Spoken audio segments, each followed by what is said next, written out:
Oh, what should I do today?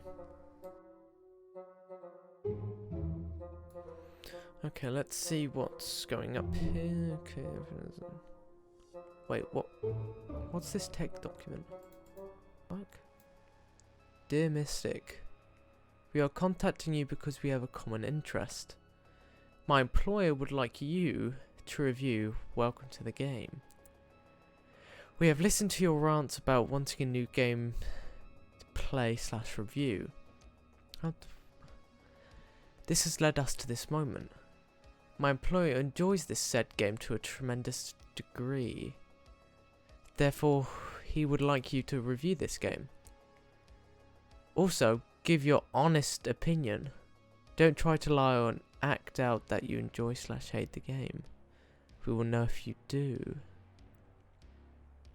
Is this a prank? Is someone like hacked it? It is not negotiable. You will complete our request. If you don't, we have to send out another associate of ours to persuade you otherwise. Why does it have quite... Never mind. Good luck and welcome to the game. Ryan. Is that how you spell Ryan? Whoa, what the fuck? The document... Okay, if what they're saying are true, I've got... Welcome to the review.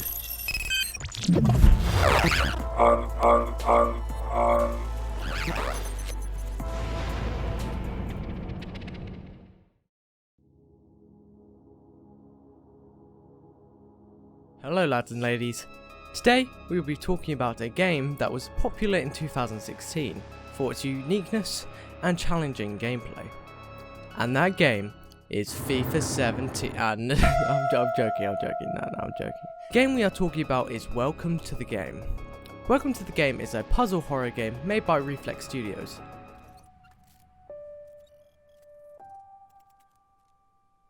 Famous for previously developing Ride with Strangers, which was also a success due to the help of YouTubers such as Markiplier. Why is that the only option? Why can't I have a friendly ride with a friendly stranger? The happy stranger that gives me candy. Be cool. Aaron Say What, John Wolfie, Risk Room, and more. I was 11 when this game came out, and I was intrigued by this game since then, but I was too scared and dumb to even try and play it. Until now. Welcome to the Game was released on June 15th, 2016 on Steam, also receiving DLC over a year later, known as The Waiting Room. A sequel was made 2 years later. The whole premise of the game is that you, the player, is searching the deep web for the Red Room. A Red Room is a composite of an urban legend, and it is a dark/hidden website service available on the deep web, where you can participate in interactive torture or murder. It's me, my house. Welcome. To access the Red Room, you will need to use the AN browser, or as known, the Anonymous Node Network. The player needs to find 8 keys to form a URL link to the Red Room. These keys can be found by diving into the deep web and searching through various websites to find the said keys, by pressing images or rummaging through paragraphs. The game starts with you going into your computer and receiving a Skype call with an online friend called Adam, who is actually the game developer of Welcome to the Game, Adam Flatau. If you accept the call, Adam will proceed to give the player a step-by-step tutorial on how to avoid the perils of browsing the deep web. Of course this is... Adam, let's go. Hello? Hey, so, yeah. Alright, sure you want to do this? The deep web is full of fucked up shit. Really? Even worse, a Red Room.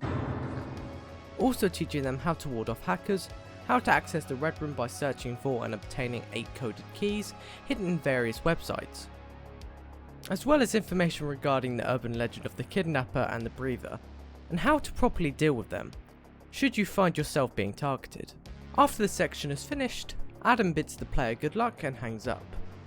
Upon solving all the puzzles, gathering all the 8 keys and making a URL out of them, the player can finally access the Red Room, where a cutscene plays showing a live snuff film between the executioner and the victim before the credits roll. This is the default ending though, and I'll get into the other two endings later. So that wraps it up for the premise of the game. Now, let's get to the gameplay. The player starts on their chair, which they can click onto the computer and start accessing Anne, and search through the wikis. There is 3 wiki links in total. You begin on wiki 1, which will have 15 sites, but only certain amounts of them will have the potential to hold a key. Key 1 and 2 are in wiki 1, key 3 and 4 are in wiki 2, keys 5 and 6 are in wiki 3, key 7 can spawn anywhere in each of those wikis, and key 8 is always in Gatekeeper, which is established in wiki 3. To get the wiki 2 link, you'll need to access the chosen awake site on wiki 1. It is a puzzle where you will need to click certain buttons in a certain order to gain the link, which is notable for its sound cue when done properly. Nice. Finally, the third wiki link will be in wiki 2 on the Clayfist website, which is my personal experience is also a bitch, due to you having to memorize the sequence of musical notes. I did it. When you have these links, you can access the deep web fully. The game might seem GG to some, but this is where the big boys come in. The main big boy is the kidnapper. He was the first antagonist in the game that you had to be aware of. He will appear once you gain about 2 keys. You will know he is active if you check the door and see a white van outside.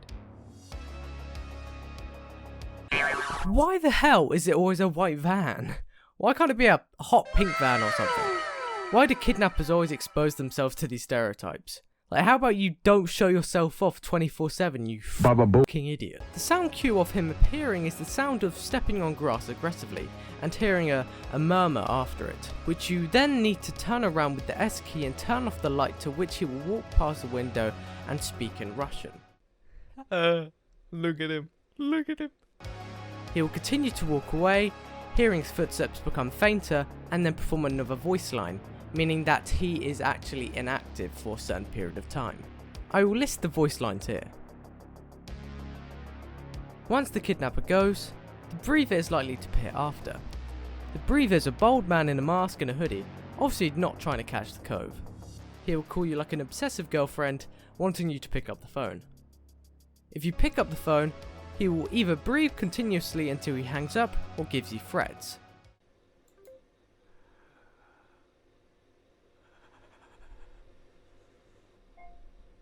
Stop it. Get some help.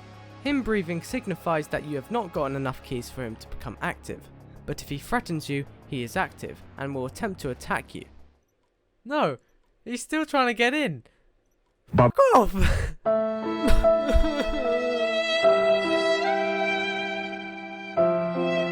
The breather sound cues is him banging on the door or trying to actually unlock it. Therefore, you need to press the D key and click the hallway to walk to the door.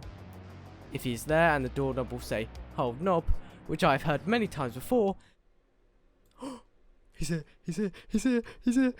To which you will need to press the left mouse button to hold the door shut as he attempts to unlock the door.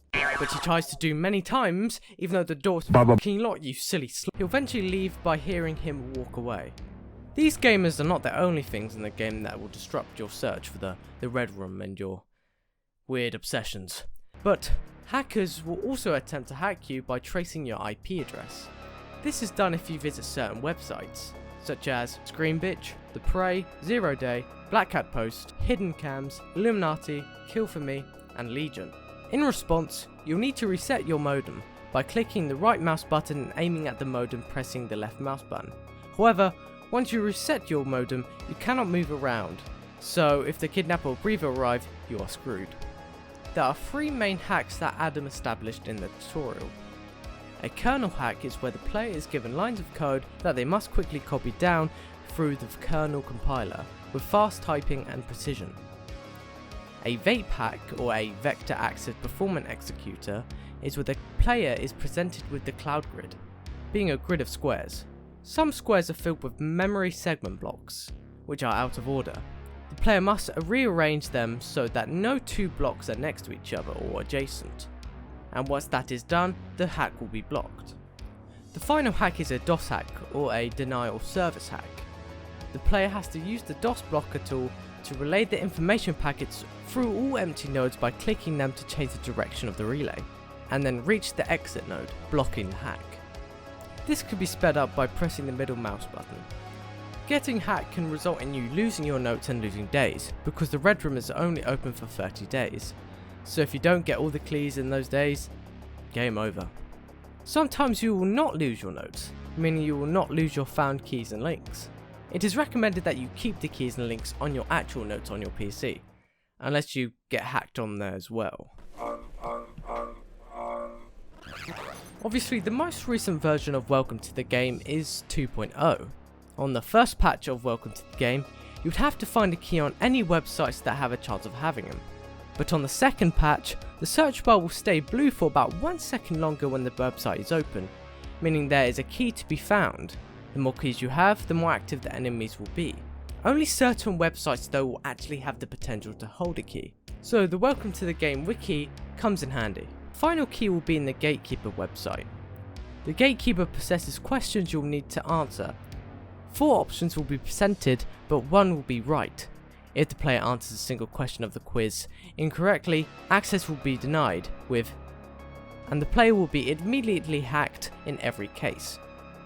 You can return to retake the quiz right after. Once you get all the questions right, the 8th and final key will appear and you can type the red room link out, leading to the cutscene. Now to the endings. The Where Am I ending consists of you trying to get the default ending again, however this time through the victim's perspective, giving them the option to wiggle out of their restraint and escape the executioner as he's busy addressing the audience. Get rigged! Hobbies include bird watching, walks in the park, and wood. Oh, it's an animation. The victim wanders onto the night sunken highway, specifically the one from Rides with Strangers, where they see Father Donald drive by to pick up the hitchhiker, Alora. The executioner all of a sudden jump scares the player, implying the victim was recaptured despite his efforts. The Who Am I ending is a secret ending revealed to the player that they are the Nympho from Rides with Strangers, who was looking for a red room for sexual pleasure. She interrupts her browsing of the deep web to prepare for a date. The development of Welcome to the Game was meant to be a small side project of Reflex Studios to their much bigger upcoming title, Rides with Strangers. Development, mostly behind Reflex Studios' Adam Flatau, happened throughout early 2016, and a small roster of popular YouTubers was sent demos of the game to record their first impressions, and spread the word of the game's development through late May of 2016. The Let's Plays of the demos quickly gained the game enough positive attention to be released on Steam, and although the game was originally meant to be released June 6, 2016, Adam decided to spend the next few days touching up the game and polishing it, finally releasing it on Steam on the 15th of June for $2 or now £4. After months of teasing, a massive update known as Welcome to the Game 2.0 was released November 10th of 2016. Doubling the game's content with 2 extra endings, the breather, the phone, a bigger house, a different kind of hack, the modem, 30 plus more websites to explore, and hacker mode. On August 31st, 2017, the game's price was reluctantly bumped up to $5 to help fund the development of Rides with Strangers. Sadly, Rides with Strangers still isn't complete, and casual mode was added in the 2.2 update, where you could mainly just work on your hacks, and not have to worry about any of the breather or the kidnapper, mainly for casual players who didn't want to be scared that much. Funny enough, if you play this mode, a baby icon will be in the bottom left corner. Yeah, thanks Adam for telling them I'm scared. The reception was very positive, as proven by hundreds of Steam reviews. Welcome to the Game is very well received and acclaimed as a unique and interesting puzzle/horror game. However, common criticisms for the game include annoyingly frequent hacking incidents, the extremely difficult kidnapper mechanic, glitches, browsing the deep web being overall boring. This is also due to the infrequent loading times of the website being either fast or slow, and having a lackluster ending. However, these issues have been more or less fixed thanks to patches and the 2.0 update. This game was also frequently invested in by speedrunners. Due to the fact that this game is mainly RNG, that it was definitely a challenge for speedrunners to get, a world record. The original world record was held by Insym, but was now taken by SptixTV. Insym's world record was 6 minutes 14 seconds. Easy peasy. 6:14. Let's go. While Alright. Sptix was 4 minutes and 58 seconds. A staggering 1 minute difference. Now third on the leaderboard, Nasco got a time of 6 minutes and 35 seconds, being quite close with Insym himself. However, this record was achieved 10 months ago, while Sptix got it a month ago. Insym now has gotten into more modern horror games, whilst Nasco is still doing his own thing, speedrunning and modding games. I asked Insym and Nasco about how they felt about the game. Nasco stated it was not that good in the first few days of 1.0, but update 2.0 gave it a really nice look and it is now classic in the genre. When it was released, I liked playing it and have the feeling of browsing through the deep web. Insym also stated that it's a fun game that was very shareable, very immersive and extremely scary, to the point that people rather watch it and play it. Which was true. A lot of people didn't want to play it due to the fact it being scary, being why he put a casual mode onto Welcome to the Game. His most recent game, Scrutinized, also had the problem.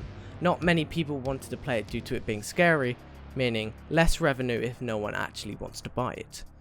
Overall, this game is very unique and I can definitely see that this game was developed by a team and a developer that were really deeply passionate about making this game. It transformed from a side project to a main stage game, warranting a sequel, which I will be reviewing as soon as.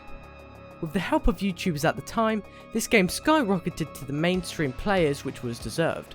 Adam and his crew at Reflex Studios are currently in the works of making a Welcome to the Game online, being set in the Reflex Studios universe, having gameplay like Dead by Daylight. I recommend looking at their Twitter for updates. This game holds a special place in my heart for its creativity and spine-chilling aura. It may not be welcoming, but it is sure a game to be admired for a long time. Finally the video is finished.